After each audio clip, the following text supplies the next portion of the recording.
Baratayuda Jaya Binangun dina kang kaping 18 perang suci, perang nganggo adeg-adeg, dudu perang kang ampyak awur-awur. Peranging utama kalawan Candala, peranging becik kalawan Ala, Kurawa kelawan Pandhawa.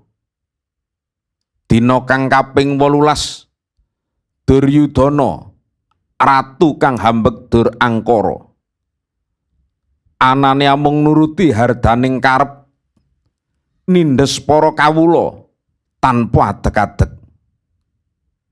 Werkudara jumangkah maju ing palagan, gada rujak polo giya kasabetake pupune Sang Duryudana. Njerbabah rubuh Sang Duryudana. Mantap. Serubuh Sang Duryudana. Weh. Ki Prabu Sasongko. Selamat datang, kita Sugeng tos dulu Ki. Selamat datang. Aduh. Oke, terima Luar kasih. biasa.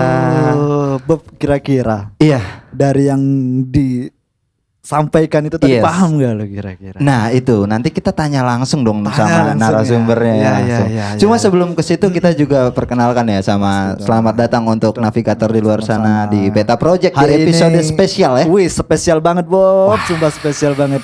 Kita kedatangan bintang tamu yang luar biasa ya kan. Budayawan, Seniman sejati dari Ponorogo. Ponorogo asli Ponorogo. Asli Ponorogo. Buat Ki Purbo Sasongko, terima kasih banyak Ki. Pripun kabar iki? Alhamdulillah sehat. Alhamdulillah. Sehat juga kan Pujian? Alhamdulillah. Senang saya Sehat, kalau sehat, ketemu sehat. sama anak-anak muda yang ini.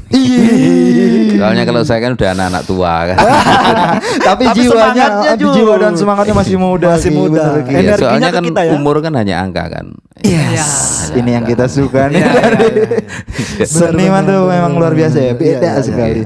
Cuma Ki ngomong-ngomong tadi Ki, yang Iya. diperagakan tadi, mungkin maknanya apa tuh Ki? Jadi Ceritanya, begini Ki. Mas, saya menceritakan Baratayuda itu kan sebuah peristiwa besar, perang besar ya. Yes. Di dunia wayang seperti halnya perang dunia di dunia manusia itu. Jadi setiap perang itu kan selalu ada dua kutubnya.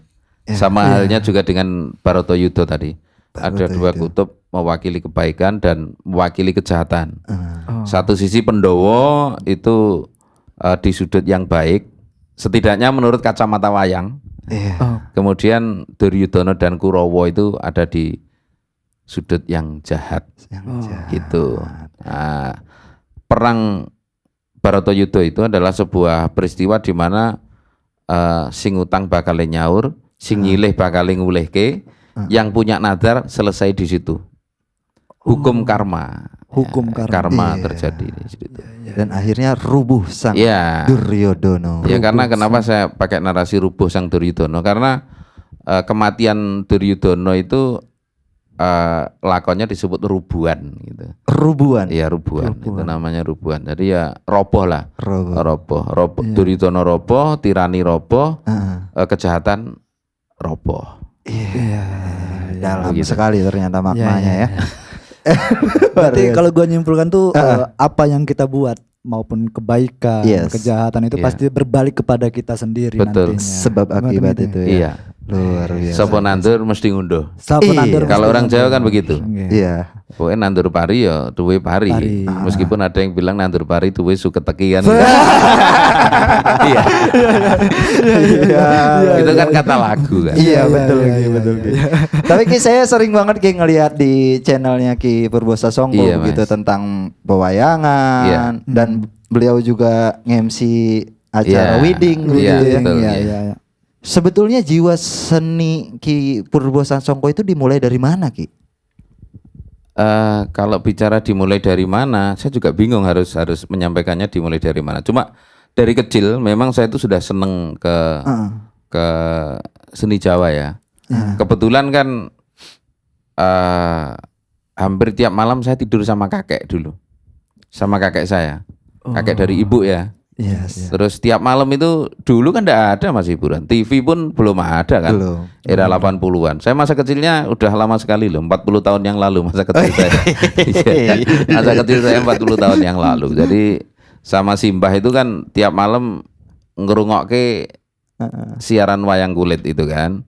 Radio udah Iya, radio. Dulu Ponorogo ada Radio Gema Surya sama RKPD dulu. RKP. Gema Iya. Surya sudah lama berarti. Oh, lama banget. Oke. Jadi kalau malam Kamis nanti kita dengarkan di Gema Surya, kalau malam Jumat dengarkan di RKPD dulu begitu. Oh. Nah, itulah yang ini bawah sadar saya ngerekam bener-bener karena mulai masih kecil ya. Iya, iya. Jadi ternyata wayang begini ya, wayang begini ya.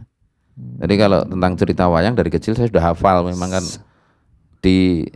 didoktrin secara tidak langsung oleh simbah saya. Oh, Gitu. mulai kecil. Sama kayak gua, Bob. Iya. Gua tuh kalau pulang ke Suko tuh sambil minjitin Mbah tuh suka ndongengin gitu. Sejarah Mas. Iya serius. Kayak gitu. Cuman balik ke Ki Purbo tadi. Saya tuh penasaran Ki. Iya. Dari nama jenengan. Iya. Yes, Ki yes. Purbo Sansoko. Nah, Iya. itu apa itu maknanya? Kok kayaknya nama ini agung sekali Iya. gitu. Apakah- enggak juga, enggak juga. Iya. Yang nama Purbo Sasongko asli itu malah anak saya sebenarnya. Oh. Iya, nama anak saya. Iya, iya. Saya iya. adalah nama yang asli dari lahir ada, kemudian dipakai ketika saya mendapat anugerah gelar dari keraton. Oh. Ya, kebetulan kan saya sekolah di sana juga. Iya, Terus ya sudah, kemudian nama itu karena sudah saya gunakan sebagai nama dalang, Ya, akhirnya ya. ditetapkan sekalian menjadi nama saya. Oh, berarti gitu. Purbo Sansoko itu nama Putra. Putra saya aslinya. Oh. Ya, anak saya yang kecil itu, Iya. ketika saya punya anak pertama kan saya belum dalang. Jadi kan belum anak dalang. Iya. Nah, ketika saya sudah dalang, saya punya anak cowok. Itu disebut anak dalang karena saya sudah menjadi dalang gitu loh. Oh, Nah, iya. itu namanya Abrian Gilang Purbo Sasongko. Tak tempelkan nama dalang saya ke nama lahir anak saya. Anak pertama itu. Anak kedua. Oh, anak Anak kedua. kedua. anak iya. kedua, Anak iya. pertama saya belum dalang. Oh. Saya dalang sudah hampir usia 30 kok. Kalau senengnya dari kecil. Senengnya dari kecil. Oh, iya. Dan kuliah dulu pendidikan juga di itu aja yang tadi keraton itu aja yang dapat gelar itu. Iya. Kalau di pendidikan secara formal saya sekolah dalang memang di situ. Tapi sebelumnya kalau di sistem pondok pesantren ada yang namanya santri kalong ya. Oh, Santri. Ya, iya. kalau iya, saya dulu nyantrik. Hmm. Nyantrik itu apa istilahnya? Suwito atau ngenger. Ngabdi. Oh, Ya, ngabdi. ya, ngabdi. Iya, Ngabdi ke iya, dalang iya. sepuh. Saya mulai dari Mbah Isnan Darto Suwarno almarhum. Itu beliau mulai dalang tahun ya mungkin 1930-an lah kayaknya. Terus ke Pak Kuncoro Sabda Widakdo, kemudian ke Bapak angkat saya yang sekarang Ki Sendro Yatno Carito itu.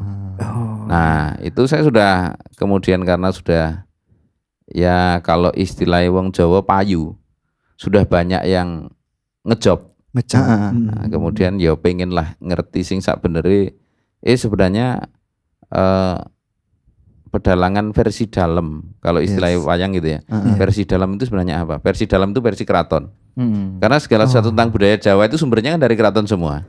Iya. Nah, saya pengen lah kita mencari tahu, kita benar-benar belajar dari sana. 2017 baru saya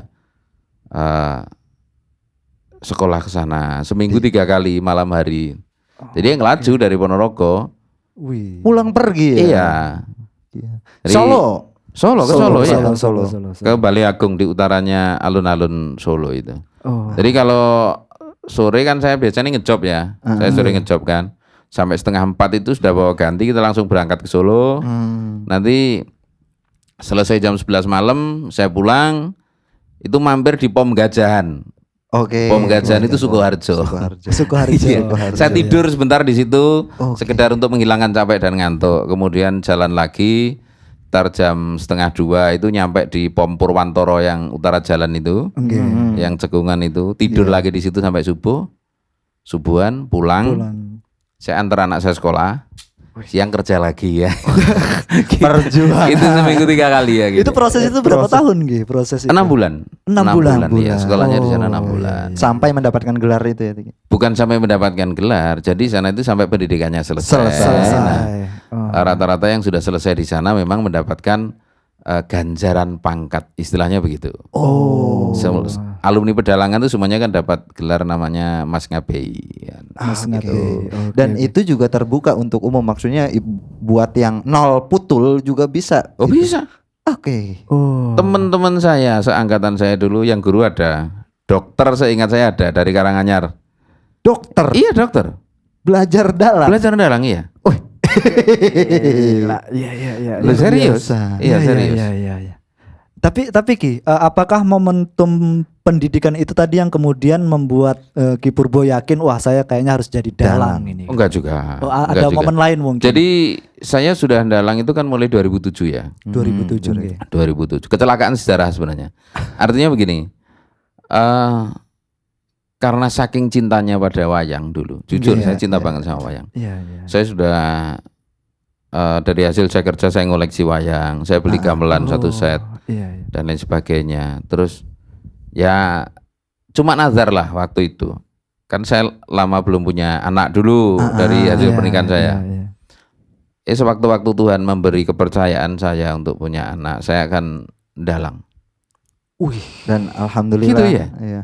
Tanggal 8 Agustus 2027 saya dalang pertama kali. Pagi selesai tidur, siang itu ada tamu. Mas, sebenarnya wayangan yang nggonku ya gitu. Itu tanggal 15. 15. Setelah tanggal 15 itu ada lagi nanti tanggal 29. Loh, ini mau tidak mau saya kan harus belajar kan gitu loh. Mau tidak mau saya harus belajar. Nah, mulai dari situ saya yang sebelumnya saya sudah nyantrik ke sana yang cuma 6 kali datang. Saya ingat betul. Saya 6 kali datang belajar. Setelah itu ya sudah langsung ngikut Pak Sendo itu sampai sekarang itu. Itu ceritanya. Yes. Jadi kalau di dalang itu kan kalau mau mengakui tidak ada proses berhenti untuk belajar. Jadi terus belajar. Kita terus mengeksplor sesuatu yang baru, kemudian berusaha memaksimalkan apa yang ada dalam diri kita sendiri. Berarti mulai mendalang itu memang dalam ya, motivasi awal mendalang dari Ki Purbo tadi gitu. Tidak instan. Tidak instan juga. Tidak instan. Cuman mungkin ini untuk memberitahu teman-teman anak muda juga Ki Purbo. Sebenarnya wayang itu secara historis gimana sih sejarahnya wayang itu gitu. Wayang itu kalau wayangnya memang saya bilang asli Indonesia, asli Jawa. Tapi kalau ceritanya, settingnya itu mengambil kisah-kisah yang ada dari Weda di India, Mahabharata dan lain sebagainya. Nah, pada awalnya kan wayang beber itu kan, wayang beber. Namun kemudian di era Majapahit itu sudah ada wayang kulit yang ini digerakkan. Cuma orang selama ini kan terpaku bahwa wayang kulit itu karya Wali Songo. Kalau saya saya berpikirnya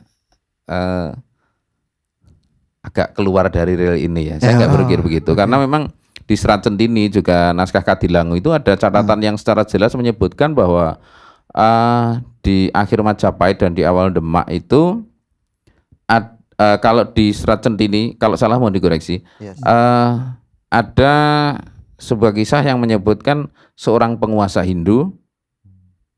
Terus yang di naskah Kadilangu seorang pendeta Hindu. Kalau saya menangkap bahwa pendeta atau ulama pada masa itu kan memang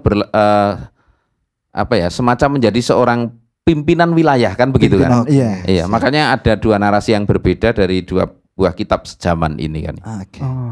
Nah, di situ disebutkan bahwa ada seorang pendeta atau penguasa Hindu setempat di Klaten itu namanya Ki Ageng Sudarmokusumo. Ki Ageng Sudarmokusumo atau Darmokusumo. Beliau itu menjadi mu'alaf. Menjadi mu'alaf yang mana yang mengislamkan waktu itu Kanjeng Sunan Kalijogo. Kanjeng Sunan Kalijogo. Nah, kenang-kenangan dari Kanjeng Sunan Kalijogo, Ki Ageng Darmokusumo atau Ki Ageng Sudarmokusumo tadi namanya dirubah menjadi Ki Ageng Janti Koripan. Ki Ageng Janti Koripan. Kalau tidak salah makamnya juga bisa dijumpai di Klaten sana. Nah, kemudian dari Ki Ageng Sudarmokusumo tadi yang sudah berubah menjadi Ki Ageng Jantikoripan, ada souvenir yang diberikan pada Kanjeng Sunan Kalijogo. Itu sketsa wayang Majapahit. Sketsa aja Ya, Ki? sketsa, gambar. Gambar. Gambar. Oh, Ya, iya, sketsa wayang Majapahit. Hal ini kemudian diketahui oleh Kanjeng Sunan Gunung Jati, diminta dan diwujudkan menjadi boneka-boneka wayang oleh Sunan Gunung Jati. Sunan Gunung Jati yang memerintahkan membuat wayang kulit sebagaimana sketsa Majapahit tadi. Nah, semacam konsultan gitu ya, semacam konsultan atau supervisornya, itu dipanggil 3 orang. Satu Kanjeng Sunan Kalijogo, kedua Pangeran Kajoran, Panembahan Romo. Panembahan Romo ini untuk abennya masih cucu kalau tidak cicit dari Bathara Katong. Ponorogo. Ponorogo. Nah, hasil dari berbesanan dengan Kanjeng Sunan Giri. Kemudian yang ketiga adalah Pangeran Suryo. Pangeran Suryo ini Pangeran Madura. Sunan Madura, Sunan Madura. Ulama yang dari Madura namanya Pangeran itu. Nah, 3 orang ini mengawasi proses pembuatan wayang kulit sudah selesai dibuat. Saat peresmian Masjid Demak, Kanjeng Sunan Kalijogo yang diminta untuk menjadi dalang. Jadi Kanjeng Sunan Kalijogo itu dalang Muslim pertama kali. Saya memaknai begitu. Dalang Muslim pertama kali. Bukan kok wayang dibuat oleh Kanjeng Sunan Kalijogo. Setidaknya menurut catatan di Serat Centini dan Naskah Kadilangu tidak seperti itu. Kan begitu. Versinya. Nah, ini masuk nih dari berbagai macam karakter wayang itu kan banyak sekali gitu karakter yang menyimbolkan sifat dari sifat. Nah, mungkin juga bisa dijelaskan tuh dari beberapa karakter deh, Ki. Ada karakter jahat itu siapa, karakter baik itu siapa, itu munculnya sejarahnya dari mana itu, Ki? Kalau munculnya karakter-karakter yang kemudian dirupakan dalam bentuk wayang kulit itu ya dari narasi-narasi yang ada di Veda India itu. Di Mahabharata, di Ramayana kan sudah jelas ya. Prabu Rama karakternya seperti ini, Anoman seperti ini, Rahwana seperti ini. Meskipun sekarang ada upaya pembalikan Rahwana putih dan Rahwana tua dan lain sebagainya. Apakah kita sudah sebesar Rahwana sehingga membuat Rahwana menjadi idola kita kan? Tentunya tidak. Kalau luhur kita membuat ada batasan hitam putih di Rama dan Rahwana, tentunya kan ada maksud-maksud tertentu. Tidak kemudian kita tidak boleh mengubah frame kisah seperti itu tidak. Tetapi tentunya apabila kita akan membuat perubahan kecil atau besar dalam sebuah cerita, tentunya kita jangan sampai menghilangkan substansi dari kisah itu satu. Pesan-pesannya juga jangan sampai hilang karenanya. Gue penasaran itu Bob, yang masalah karakter dan tokoh itu. Sebenarnya Ki, karakter dari tokoh-tokoh itu tadi, itu memang pernah terjadi di dunia sebelumnya begitu, atau memang itu dari karangan seseorang gitu? Kayak cerita fiksi mungkin ya. Mahabharata itu ditulis oleh Resi Vyasa. Mahabharata ditulis oleh Resi Vyasa. Saya membuat kotak di situ ya. Ditulis oleh Resi Vyasa itu seorang agamawan di India sana sekian ribu tahun yang lalu. Nah, lantas apakah kemudian kisah-kisah karakter-karakter yang di wayang itu pernah ada atau tidak? Kita kan sama-sama tidak tahu. Tapi ada catatan bahwa di dalam pantai India itu ada reruntuhan istana Dwaraka. Dwaraka atau Dwarawati kalau coro Jawane ya, itu istananya Prabu Kresna atau Krishna. Kemudian reruntuhan keraton Indraprasta juga ada ditemukan. Kemudian yang ketiga ada sebuah namanya tanah lapang atau padang yang luas ya. Namanya yang kalau di wayang dikenal sebagai Tegal Kurukshetra. Itu yang mana di situ menyimpan residu-residu karbon yang ditengarai bahwa sekian ribu tahun yang lalu pernah terjadi perang besar di kawasan itu. Kita cuma menyampaikan itu ya. Jadi kalau masalah kemudian ini dianggap pernah terjadi atau tidak, monggo disimpulkan sendiri-sendiri. Batasannya begitu. Terus juga kalau yang di Ramayana disebutkan bahwa Prabu Romo beserta bala tentara Kera itu membangun sebuah jembatan dari bongkahan-bongkahan batu untuk menyeberang ke Alengka. Di Laut India kan ada kan, namanya jembatan Adam itu loh. Nanti kan bisa jangan cek itu, bisa. Yes. Itu jembatan Adam yang bisa dilihat ketika air surut menjadi semacam tanggul yang membentang dari daratan India menuju ke daratan Sri Lanka. Yang mana ketika dilihat ini benar juga ini terbuat dari bongkahan-bongkahan batu. Nah, apakah ini yang pernah dibuat Prabu Rama sekian ribu tahun yang lalu untuk menyeberang ke Sri Lanka atau Alengka? Kita juga tidak tahu. Tapi setidaknya ada benang merah dari cerita dan dengan kenyataan apa ya peninggalan-peninggalan yang masih bisa kita lihat saat ini. Dan ini gue juga memang penasaran juga sih sebetulnya di setiap acara pewayangan itu selalu rame Ki. Makanya ini kayaknya kemungkinan cerita pewayangan itu relate gitu sama masyarakat. Itu maksudnya gue betul. Gitu. Nah mungkin bisa jadi memang itu benar-benar terjadi masa lampau gitu kan. Nah, akhirnya kita tampilkan kembali dengan cerita dari pewayangan begitu ya Ki ya. Kalau ini berbeda konteks. Beda. Jadi kalau itu tadi kan latar belakang ceritanya. Lantas kenapa kemudian orang-orang Jawa terutama itu sangat suka nonton wayang. Kemudian tiap kali pagelaran wayang itu rame. Ramenya dulu dan sekarang itu beda. Ya, ramenya dulu itu memang benar-benar orang yang menikmati wayang sebagai sebuah tontonan sekaligus juga tuntunan. Kalau sekarang kan rame ini wong jajan, wong nonton sinden, hiburan, pelawak dan lain sebagainya. Ini benar-benar harus kita bedakan. Dan yang jelas di kitab Sutasoma kalau tidak salah itu kan ada sebuah kalimat yang menyebut hana nonton ringgit manangis asekel muda hidepan. Jadi orang-orang saat itu kalau nonton wayang, pagelaran wayang yang di situ juga disebutkan terbuat dari kulit yang dicoret dan digambar itu, sampai kemudian menangis karena terbawa oleh cerita itu. Iya. Kalau sekarang kan enggak. Sekarang beda. Mungkin karena ya sudah sedemikian banyaknya media hiburan atau media tontonan yang ada sehingga mungkin bagi sebagian kalangan wayang sudah tidak lagi dianggap sebagai media berhibur yang favorit. Itu bisa jadi. Tapi gitu. ada lagi yang saya gue penasaran tuh. Yang tadi itu Ki. Tadi kan Ki Purbo kan sempat mengatakan bahwasanya yang paling terpenting itu jangan sampai nilai-nilai yang ada dalam cerita wayang itu hilang gitu. Dan yang kedua tadi kalau zaman dulu itu wayang itu tidak hanya sekedar tontonan tapi juga tuntunan. Betul. Nah, itu sebenarnya kan udah berapa ribu puluh tahun ya wayang itu sampai sekarang. Apa sih nilai-nilai dari cerita wayang yang itu tuh nggak boleh hilang dan harus diingat oleh khususnya anak muda nih gitu untuk kita melestarikan wayang. Wayang itu tidak menyajikan abu-abu secara vulgar ya. Jadi di wayang itu hanya ada hitam dan putih. Di sisi ini baik, di sisi ini buruk. Kalau ada sikap-sikap yang ragu atau sikap-sikap yang mangrutingal atau bias, itu adalah jembatan dari hitam ke putih atau sebaliknya dari putih ke hitam.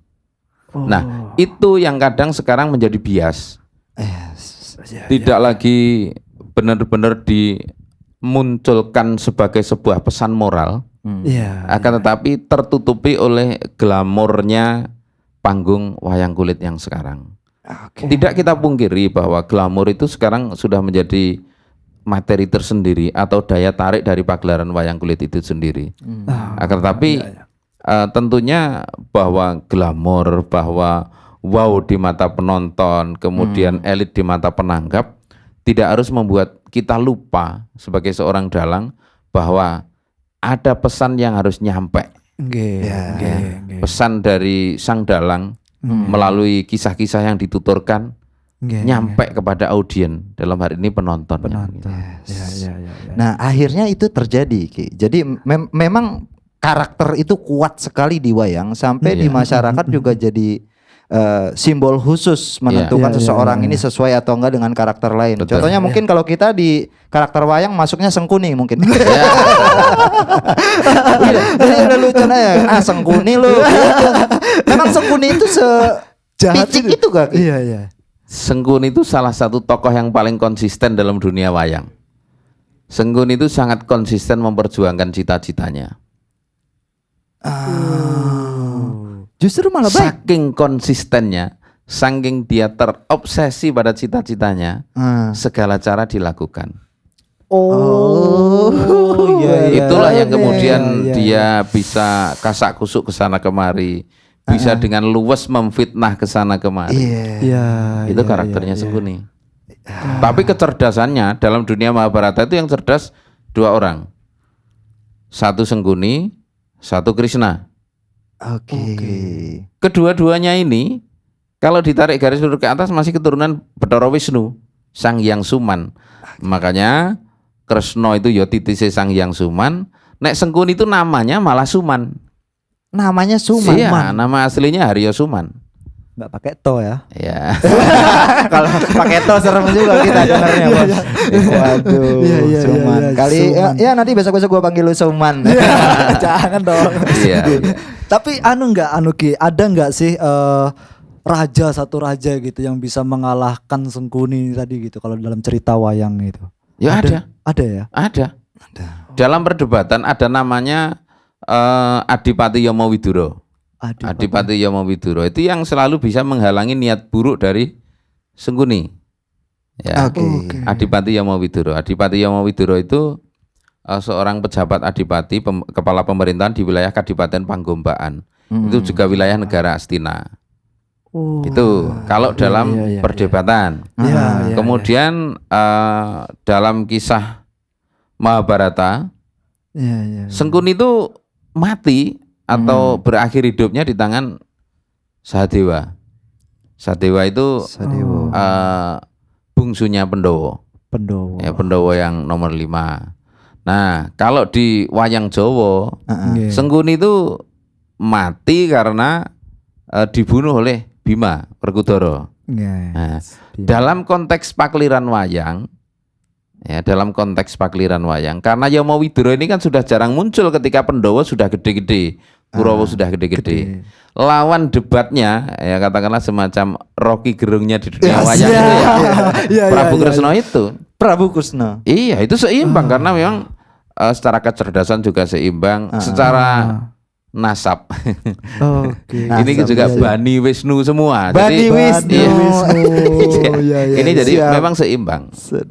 Kapasitas dan kapabilitasnya memang seimbang ini dua sosok ini. Itu mungkin yang lu bilang tadi cerita wayang itu relate sama fenomena hari inilah gitu. Dan mungkin itu nilai-nilai yang nggak boleh hilang ya. Dan jangan salah ya, jangan salah. Wayang itu lentur ya, wayang itu lentur. Seperti air ketika ditaruh dalam gelas maka dia akan berbentuk gelas. Ketika dia ditaruh dalam botol dia akan berubah seperti botol. Seperti juga wayang. Cerita-cerita lakon-lakon wayang itu yang non pakem biasanya itu menjadi sebuah satir atau sebuah cerminan dari peristiwa-peristiwa yang terjadi. Contoh katakanlah di dunia wayang ada namanya lakon Wahyu Cakraningrat. Kenapa kemudian muncul lakon Wahyu Cakraningrat? Karena sejak peristiwa perang suksesi Jawa, eranya Pakubuwono, kemudian ada pecah ke Jogja dan lain sebagainya, itu menjadi Raja Solo biasanya dulu waktu itu calon raja ini harus punya permaisuri atau beristrikan putri Adipati Cakraningrat dari Madura. Makanya muncullah lakon Wahyu Cakraningrat. Sopo sing entuk Wahyu Cakraningrat, dia akan menurunkan raja-raja. Simbol. Kedua, lakon Petruk dadi ratu. Petruk dadi ratu itu mencerminkan kecurigaan bangsawan-bangsawan pada masa itu pada sosok Amangkurat II. Amangkurat II itu dianggap dia itu sebenarnya bukan putranya Sirona Mangkurat Agung atau Mangkurat Tegalarum atau Mangkurat I, tapi dia itu sebenarnya anak dari Gubernur Jenderal Belanda yang kemudian dipacai jadi raja di Jawa. Oh. Iya iya iya iya. Makanya namanya Petruk dadi ratu itu bel geduel beh. Apa itu? Apa Iya, itu tuh, Ki? namanya bel geduel beh gitu. Oh, bel geduel. Bel geduel beh. Iya. Oh. Kalau di cerita wayang Gurdinadur Jenderal gitu dulu. Gurdinadur Karena waktu itu ada Jenderal. kalau enggak salah ada namanya Gubernur Jenderal Belanda namanya Amral L. Duwelbeh. Iya. Amral L. Duwelbeh. Belanda nih. Ya, makanya Amangkurat II kemudian juga bergelar Amangkurat Amral. Nah, ini yang kemudian dijadikan satir atau materi konten utama dari lakon Petruk dadi ratu. Dadi ratu. Dia tidak capable, dia tidak punya hak yang ini untuk jadi raja dan sebagainya. Itu salah satu satirnya. Kemudian juga banyak juga lakon-lakon yang lain ketika sudah era kemerdekaan. Era kemerdekaan itu ada lakon Gatotkaca dadi ratu, yang mana lakonnya itu Brajadenta Mbalelo. Nek tidak salah, ini dulu kisah yang diambil dari satir Waperdam Subandrio. Kasusnya Subandrio Iya, itu. iya, iya, Ini kan ada dua matahari kembar di kabinetnya Pak Karno Pak kan. Karno, ya. Nah, ini kan Brojodentonya Mbalelo juga pengen jadi ratu. Nah, ada lagi ketika sudah Orde Baru. Lakon Babat Wonomarto. Ya, Babat Wonomarto. Waktu itu kan sudah mulai ada pesan-pesan ekologi ya, pesan-pesan lingkungan. Yes. Bahwa hutan itu harus dilestarikan. Nek Babat alas ya kudu dipilih sing tenan. Nah, sejak saat itulah lakon Babat Wonomarto itu menjadi sangat populer sebagai salah satu pesan sosial dari Orde Baru, rezim Orde Baru waktu itu. Ini ki lho nek babati alas ki, ya dijukuk sing kudune dibabati ae, sing ora dibabat aja dibabat. Aja dibabat. Itu satir ketika mulai perambahan hutan era transmigrasi itu. Ya gitu. Sedap ternyata banyak banget ini informasi baru. Oh itu belum lagi waktu PKI ada lakon namanya awal-awalnya Udawa Waris itu reformasi agraria. Iya. Nah itu muncul wayang Udawa kan yang kelit palu arit itu. Nah itu dulu kayak gitu. Sih. Saya malah penasaran pas waktu Orde Baru, Ki. Dalangnya masih hidup nggak sampai sekarang? Oh masih banyak. Yang memerankan itu satir-satir seperti itu? Oh iya.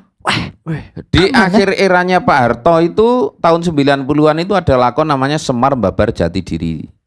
Yang dipercaya gelar pertama kali seingat saya Ki Haji Anom Suroto itu beliau masih ada sekarang. Wih.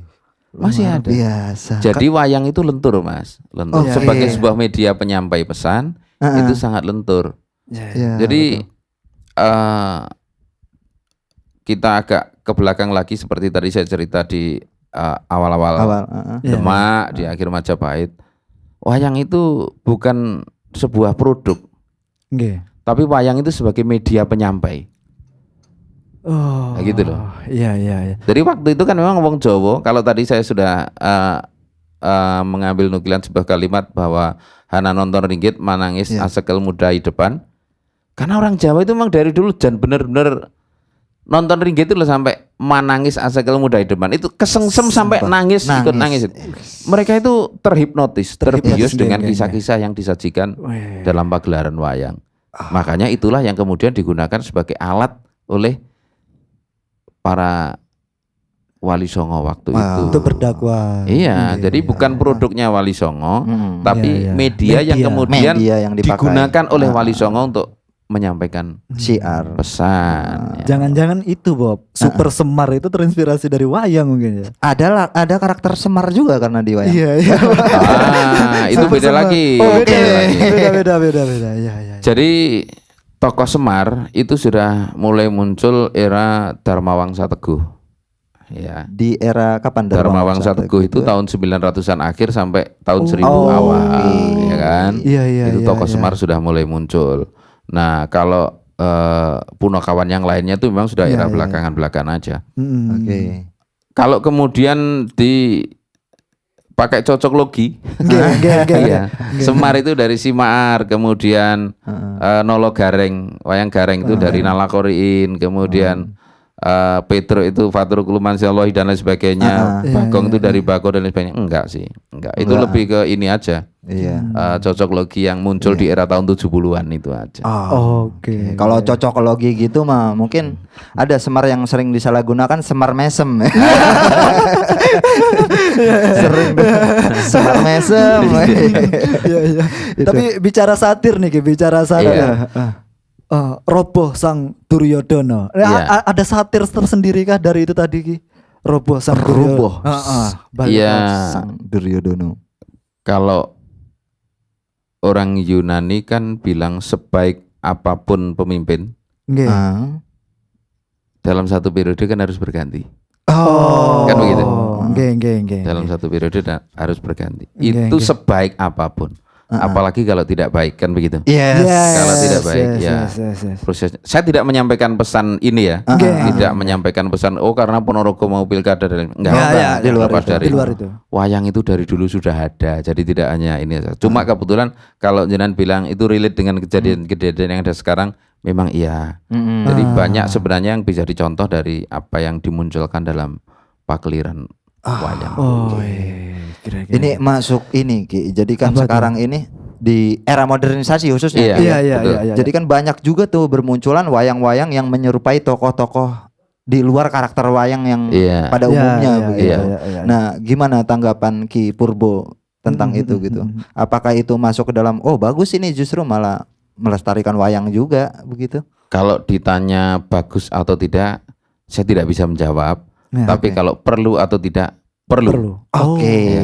Jadi wayang itu ada namanya wayang Purwo, kemudian ada wayang Madya, ada wayang Gedhog, setelah itu ada wayang Dupara.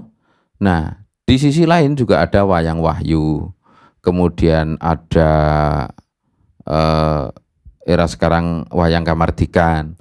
Saya punya produk sendiri namanya wayang Wengker, yang mana kalau pentas saya pakai latar belakang kisah berdirinya kerajaan Wengker sampai era Ponorogo di era penjajahan. Ini saya pentaskan. Nah, kenapa seniman-seniman kemudian senang berekspresi seperti itu? Yes. Karena ada sebuah panggilan bahwa ketika kita menyampaikan pesan melalui panggung wayang, setajam apapun pesan kita, tidak seperti kawan-kawan komika, ini mikir jurang dan lain sebagainya. Nyaman dan aman. Begitu. Iya. Saya penasaran Bob sama wayang Wengker. Iya. Wayang Wengker. Itu wayangnya ada itu, Ki. Ada. Wayang kulit ya? Iya, wayang kulit. Wih. Memang belum semuanya bisa saya rupakan dalam bentuk karakter wayang. Akan tapi sekian puluh wayang itu sudah saya buat. Memang sengaja saya desain untuk mementaskan kisah-kisah tentang kerajaan Wengker dan Ponorogo. Sejarah Ponorogo juga. Iya, sudah beberapa kali kita pentaskan. Tahun 2017 di Pendopo Kabupaten Ponorogo kita bikin lakon Babat Alas Wengker. Wih. Kemudian di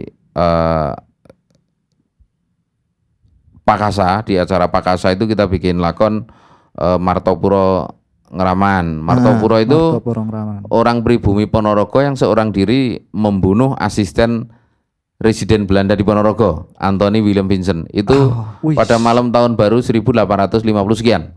Oke. Nah, itu. Kemudian saya pentaskan lagi lakon Kampak Patik. Itu perjuangan orang-orang Patik Pulung di bawah pimpinan Mbah Carik Martorejo yang mengobrak-abrik gudang kopi Belanda. Terus juga pernah kita pentaskan di kantor PDM Muhammadiyah. Kantor Muhammadiyah Ponorogo, itu tonggak sejarah dakwah Islam di Ponorogo, Bathara Katong Jumeneng. Itu Islamisasi Ponorogo, itu pernah kita pentaskan juga. Luar biasa. Jadi saya memang ngambil setting-setting cerita yang ada di Ponorogo. Mohon maaf Ki, waktu di penampilan di Pendopo itu tahun berapa Ki? 2017. 2017. Iya. Ki Purbo yang mengajukan diri untuk tampil di situ atau dari Pendopo sendiri yang meminta Ki Purbo? Jadi kebetulan waktu itu kan kita sering terlibat diskusi ini ya, diskusi di grup WA. Dengan Pak Bupati pada masa itu, dengan teman-teman pemerhati, dengan para tokoh-tokoh di Ponorogo di grup WA itu. Nah, kebetulan ketika saya ngomong tentang wayang yang saya buat ini, beliau-beliau ini tertarik, loh ini perlu diapresiasi. Saya dipanggil terus diminta untuk pentas di Pendopo Kabupaten. Nah itu mungkin Ki, karena kan memang sejarah tentang Ponorogo ini juga mungkin khususnya anak-anak muda itu juga kan masih banyak yang belum tahu dengan berbagai macam versi begitu.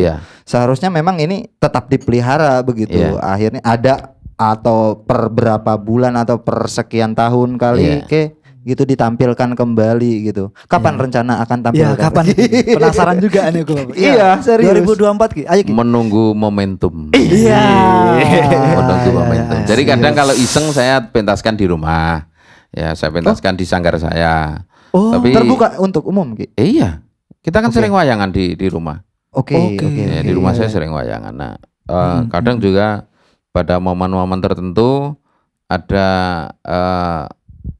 para pemunden saya di Pokoso, Paguyuban Kawula Keraton Surakarta yang di Ponorogo Gebang Tinatar itu beliau-beliau ini memang expert dan perhatiannya tinggi terhadap sejarah dan budaya. Makanya hampir tiap malam tahun baru saya diminta untuk dalang di pendoponya Pak Gendut. Nah, Pak Gendut itu Pangarso Pakasar di Ponorogo, di Mangun Suman sini. Itu selalu mementaskan kisah-kisah Babat Wengker. Wih, ini baru nih budayawan yang menghidupkan budaya. Yes. Bukan hanya sekedar mencari penghidupan dari budaya ya. Ya, memang ada yang kayak gitu, Bob? Ya, adalah. Ada ya. Ada ya. Nah, kita kan terus terang berangkat dari keprihatinan saya bahwa masyarakat Ponorogo itu ketika saya menyajikan sejarah-sejarah Ponorogo yang tertulis di Babat Ponorogo itu dalam bentuk konten video di channel saya itu kan banyak juga yang ini ya penasaran, oh kita baru tahu kalau Ponorogo ternyata ada kisah ini dan lain sebagainya. Nah, dari situlah saya kemudian mencoba mengaplikasikannya dalam bentuk pagelaran wayang golek. Kalau teman-teman mau lihat tuh cerita Ponorogo dalam bentuk wayang ya, ada di channelnya Ki Purbo Sangsoko. Nanti diklik wayang Ponoragan itu aja. Wayang Ponoragan. Itu wayang Ponoragan. Menarik ini kayaknya episode selanjutnya nih. Kenapa sih episode 2 ya? Episode 2 nih harus Ki. Kenapa sih? Soalnya saya asli Banten Ki ya. Asli Jawa Barat dulunya Jawa Barat saya. Kenapa sih di sana itu terkenalnya dulu Ponorogo itu bukan Ponorogo tapi Panaragan justru malah. Bahkan itu bapak saya yang ngomong. Iya. Lah dari dulu memang namanya kan Panaraga dulu kan. Oh. Ya, dulunya Panaraga. Dulu kan Panaraga kan. Oh. Menjadi Ponorogo itu kita juga masih harus melacaknya dengan serius sejak kapan itu action itu berubah.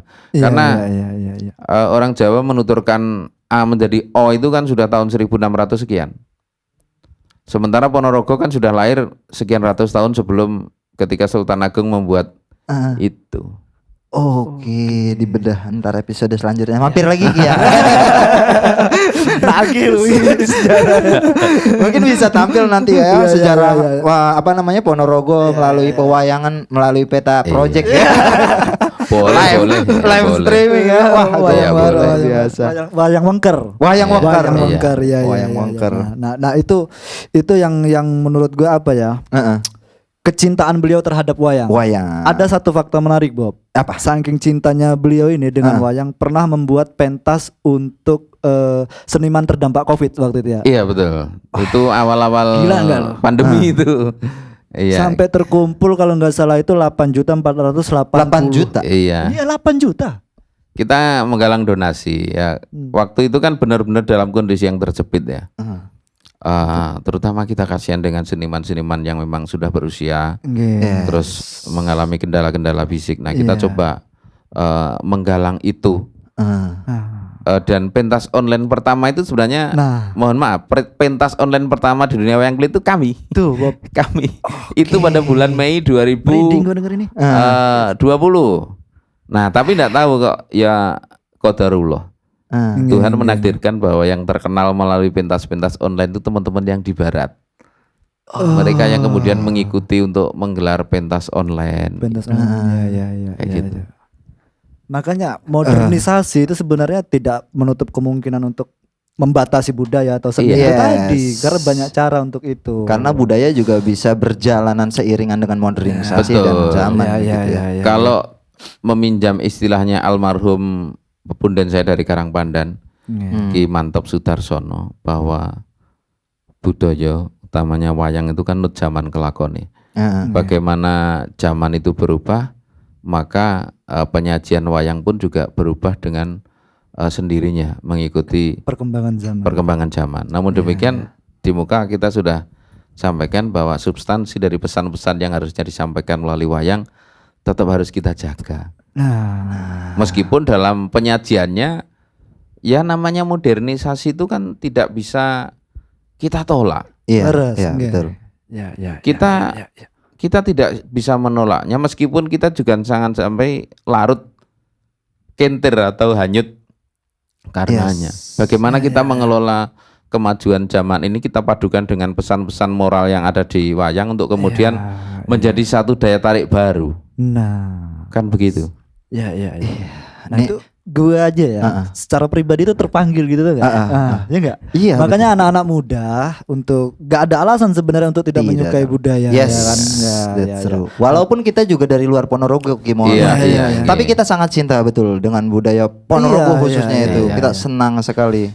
Makanya salah satu alasan kita kenapa kayaknya kita Ki Purbo Sasongko deh. Lah itu dia. Budaya itu kan tidak punya wilayah teritorial, Mas. Jadi katakanlah ini budaya ini di Ponorogo, budaya Jawa, kemudian yang dari Banten, dari Cirebon, dari Sumatera, katakanlah aku orang bukan dari Jawa, aku bukan dari Ponorogo. Masa aku harus mencintai budaya ini? Enggak seperti itu juga. Karena ya itu kalau menurut saya budaya itu sebuah hasil olah cipta rasa budi dan karsa yang tidak mempunyai wilayah teritorial. Jadi tidak bisa dibatasi budaya ini miliknya sini harus dimainkan di sini enggak juga. Kecuali budaya itu udah mulai diklaim sama negara sebelah, Ki, baru kita Kalau itu baru rame ya kan? Itu, Kalau jangan gitu, sampai. aduh. Makanya penting juga Ki, memang Iya, pendidikan iya. budaya ini ke anak-anak muda khususnya. Nah, kan karena pewayangan ini juga menjadi sarana media, menjadi pendidikan. Nah, sebetulnya sejauh mana wayang ini bisa menjadi media pendidikan khususnya bagi anak muda itu, Ki? Wayang menjadi sarana pendidikan ya, Yes. semacam itu. Sebenarnya dari dulu memang tujuannya itu. Pendidikan Siar itu kan edukatif. pendidikan Iya, kan. iya, iya, Dari iya. dulu kan itu sebenarnya. Nah, belakangan justru mengalami sebuah fase yang saya menyebutnya kemunduran, bahwa orang anak muda itu lebih tertarik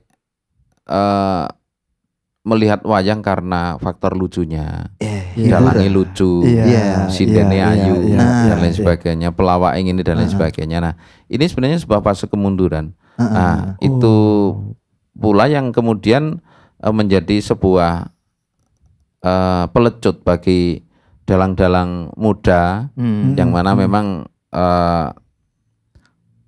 secara pendidikan lebih ini ya, lebih dimanjakan oleh fasilitas pendidikan sekarang, institut seni dan lain sebagainya. Kemudian mereka berupaya untuk mengkrit sebuah pertunjukan wayang di mana pesannya sudah dimunculkan mulai dari depan. Begitu. Makanya kan kalau kita perhatikan pentas dalang-dalang yang sekarang ini kan kisah itu sudah padat ya dari depan. Ada mulai dari prolog, kemudian ada strat, ada adegan-adegan pendamping sebelum pada jejer gede ya istilahnya. Itu jejer gede itu sebuah kisah yang menceritakan di sebuah istana kerajaan di mana raja dihadap oleh patih atau perdana menteri, kemudian pendeta atau ulamanya. Jadi konsep ulama umaro itu sudah ada dari dulu di kisah yang sudah ada. Itu di situ namanya jejer gede. Nah, di luar itu kan sudah mulai banyak yang membuat konsep-konsep bangunan cerita yang ini di petilan ini atau potongan-potongan adegan yang dimasukkan dalam itu sebenarnya lebih saya membacanya sebagai upaya untuk menyampaikan pesan agar tidak tereduksi oleh glamornya hiburan yang dimunculkan dalam pagelaran wayang kulit. Gila. Ini terakhir nih gue tanya nih, penasaran nih terkait dengan peran wayang sebagai media pendidikan itu Pak ya. Kalau dari Ki Purbo itu Ki, ada nggak sih Ki di Ponorogo ini khususnya gitu, paguyuban mungkin sebagai tempat fasilitas untuk anak muda, teman-teman yang suka seni untuk kemudian belajar dalang mungkin atau mengenal wayang, itu ada nggak kira-kira? Ada. Boleh disepil sedikit mungkin. Ponorogo ini mungkin sebenarnya kabupaten kecil yang di luar dari jangkauan pusat budaya. Tapi untuk soal lembaga ini semacam sanggar-sanggar yang mengajarkan pengenalan wayang, sanggar-sanggar yang melakukan pendidikan dalang mulai dari tahap paling dasar sampai kelanjutan itu banyak. Saya sebut misalkan Sanggar Pasupati. Pasupati itu yang asuh bapak angkat saya, Ki Sendo Yetno Carito. Itu di Duri Kecamatan Selaung. Itu siswanya banyak sekali. Oh. Anak kecil juga ada? Iya, mulai dari SD, SMP, SMA sampai dewasa ada. Nah, kemudian ada Sanggar Sri Manunggal. Itu SMP 1 Ponorogo. SMP 1 Ponorogo itu tapi khusus siswa-siswanya. Siswa. Kemudian SMP 1 Kauman. SMP 1 Kauman. Itu juga ada. SMP 2 Ponorogo. Ada. SMP 2 Balong. Ada. Banyak sekali di Ponorogo. Dan Ki Purbo juga ada sanggar sendiri. Kalau saya menjadi satu dengan sanggarnya Bapak Angkat di Duri, Sanggar Pasupati. Kebetulan kita juga mengurus sanggar di sana. Kayak gitu. Kalau di perguruan tinggi ada nggak Ki? Sanggar Di Ponorogo? Iya, Di Ponorogo? Kayaknya belum ada. Sekolah lanjutan yang ada perhatian terhadap wayang kulit itu sepertinya SMA 1 dan sekarang SMA 3 karena ada dalangnya. Dalangnya dari siswanya? Iya, dari siswa. Itu juga alumni sanggarnya Bapak sana dulu. Iya. Ada dalang cilik ya? Banyak Ponorogo itu dalang. Jadi kalau dulu jenengan sempat membaca bukunya Pak Umar Khayyam, ada Keliratan Pabatas ya. Kabupaten dengan jumlah dalang terbanyak itu Ponorogo dulu. The best. Tahun 2000-an itu tercatat 460 sekian dalang. Yang mana itu tidak bisa ditandingi jumlahnya oleh kabupaten yang lain. Pertanyaannya itu dilirik nggak sama pemerintah? Alhamdulillah tidak. Aduh. Setelah tayang dari Peta Project mudah-mudahan terdengar ya. Ini kedua kalinya Bob. Aduh, balap gitu ya. Pembalap lagi. Ini seni, seni dan budaya juga kurang. Jadi begini ya, saya ini dulu. Bahwa perhatian pemerintah memang tidak nyampe ke ranah sana. Meskipun sebenarnya secara rutin Dinas Pariwisata memfasilitasi untuk pentas akhir bulan. Dengan budget yang jauh dari layak, saya bilang begitu. Kenapa saya ngomong begitu? Karena saya pentas di momen itu di alun-alun Ponorogo itu sudah 10 kali. Jadi ya tiap pentas kita nombok, konco-konco juga nombok dan sebagainya. Tapi karena wujud kecintaan kita terhadap budaya, itu oke aja, kita tetap jalan. Karena kita juga memahami bahwa sing diurusi Dinas Pariwisata itu ramung wayangan tok. Kita sudah mengapresiasi bahwa pemerintah sudah melakukan upaya ke situ. Meskipun meskipun. Apalagi kalau saat ini memang saat ini ada sedikit keresahan dari teman-teman dalang senior. Kalau saya alhamdulillah tiap bulan kita masih ada pentas ya. Saya tiap bulan masih ada pentas, tapi para bapak-bapak dalang yang sepuh, kemudian senior, atau adik-adik dalang yang saat ini sedang mau berkembang kalah dengan ambisi mendatangkan dalang-dalang dari luar kota. Saya tidak anti sama sekali dengan dalang dari luar kota, tidak. No, saya tidak anti. Karena yang dalang dari luar kota pun juga teman-teman saya sendiri. Tapi begini, barangkali kita bisa mencontoh Tulungagung, kemudian Blitar, kemudian Kediri, yang mana daerah-daerah tersebut bisa memproteksi, bisa melindungi seniman-seniman lokalnya terhadap gempuran-gempuran seniman dari luar. Ada regulasi yang bisa dibuat dan kemudian dilakukan bahwa untuk event-event tertentu yang memang menggunakan anggaran dari pemerintah itu memaksimalkan seniman-seniman daerah. Lokal. Iya. Local pride. Iya. Itu yang di timur sudah berjalan. Makanya kalau di Tulungagung, kemudian Kediri. Bisa dicek kok di Kediri, di Blitar itu jarang sekali kan dalang-dalang dari luar. Kalau ada dalang-dalang dari luar daerah-daerah tersebut sebulan sekali. Kalau Ponorogo beda, Bro. Beda. Sekarang Bersih Desa itu kalau enggak dalangnya dari luar kota enggak. Tidak menyala begitu. Ini menyala. Mungkin itu penyelenggaranya juga mungkin kurang referensi kalau ternyata memang dalang terbanyak itu sebetulnya di Ponorogo.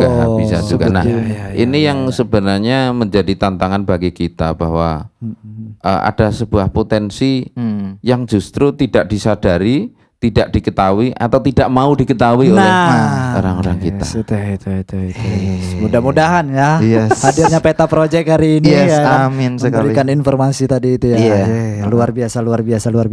Banyak Bob dari obrolan itu tadi yang dapat kita simpulkan ya. Betul, bagaimana sebuah budaya itu seharusnya dilestarikan, terus modernisasi itu tidak menutup kemungkinan bisa tidak sebuah penghalang lah gitu, untuk mengambil melestarikan budaya gitu. Dan juga butuh perhatian khusus dari pemerintah ya, khususnya untuk para seniman dan budayawan. Itu. Dan lagi-lagi memang Ponorogo ini gudangnya seniman dan budayawan. Luar biasa. Ini kita masuk sesi apa nih? Terakhir namanya sesi PDKT, Ki. Apa itu? Pertanyaan di luar konteks. Tak ngopi dulu ya. Siap, Ki. Ngopi dulu kita santai. Ben ra mumet aku ngopi. Ditekoni ku melenceng ndak malah nyaur. Iya kan. Seru. Ini sesinya sesi hanya hiburan aja. Oke. Enggak keluar banget dari konteks ya. Pertanyaan PDKT pertama dari gue ya. Boleh. Oke. Ki, dari sekian banyak karakter wayang itu kan mengkarakterkan sifat seseorang juga begitu ya. Betul. Nah, untuk wayang, kalau wayang itu jatuh cinta, apakah wayang itu juga menulis puisi, Ki? Saya sebagai dalang yang kemudian ketika dikelirkan saya berperan sebagai wayang ya. Iya. Karakternya itu loh muncul Iya. Jelas dong, kalimat-kalimat puitis itu kan selalu keluar.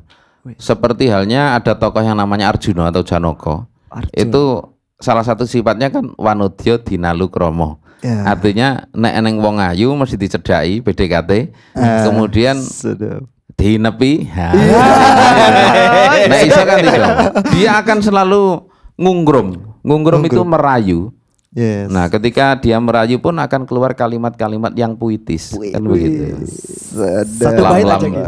Lam tilam pajiwatan boyo mirah boyo inten senerimak dadi sliramu wong ayu dan lain sebagainya.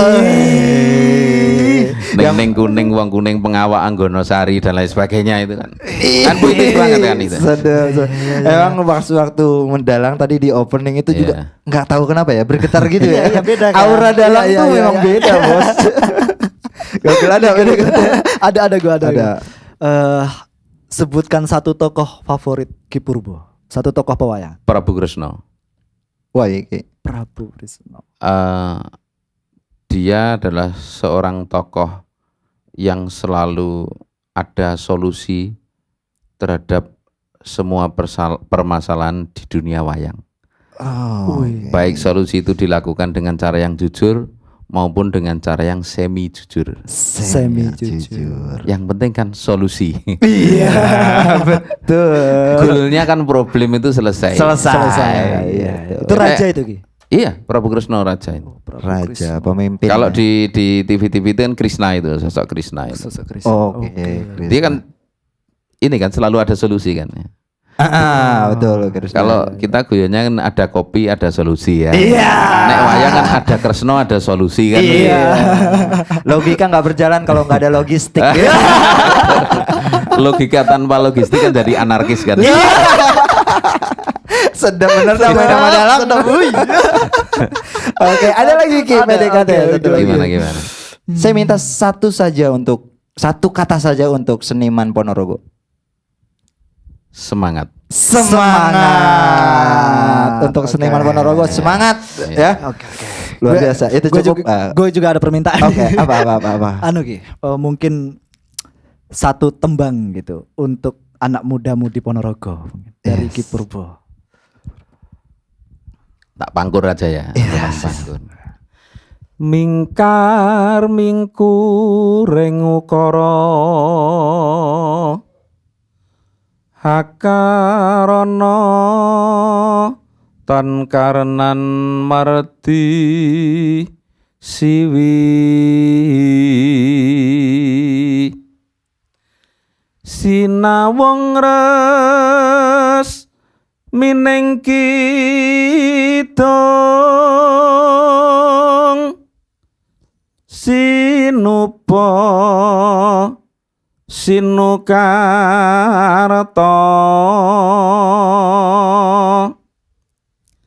trah katarta pakartining ngelmu luhung kang tumrap ning tanah Jawa agama geming haji. Pakaian terbaik itu adalah agama. Luar biasa sedap. Meleleh. Ini saya baru momen pertama kali saya mendengarkan langsung seperti ini. Sangat berterima kasih sekali ya kepada Ki Purbo Sasongko. Sangat luar biasa sekali. Yang pertama kunjungannya ke sini dengan kesibukannya yang banyak sekali di luar. Betul. Kita sangat tersanjung sekali Ki. Ternyata masih merasa ada terhormat sekali juga budayawan yang peduli akan edukasi juga khususnya ini sama anak muda. Terima kasih banyak Ki. Terima kasih banyak sekali lagi. Terima kasih banyak. Semoga bermanfaat ya. Amin. Yang kita sampaikan tadi Amin. kalau ada Amin. benarnya ya dari sanalah. Kalau banyak salahnya memang semata karena kekurangan cahaya. Siap Ki. Kita ada oleh-oleh sedikit buat Ki Purbo Sasongko ini. Wah, apa ini? Bukan wayang kan? Bukan wayang. Merchandise Ki. Oh, Merchandise. terima kasih luar biasa. Ini jadi seluruh guestar atau bintang tamu yang hadir ini kita stempel langsung menjadi navigator cerdas Indonesia. Terima kasih. Semoga muat ya. Terima kasih banyak Ki. Terima kasih luar biasa. Sampai jumpa di episode selanjutnya. Terima kasih. Bye. Terbaik.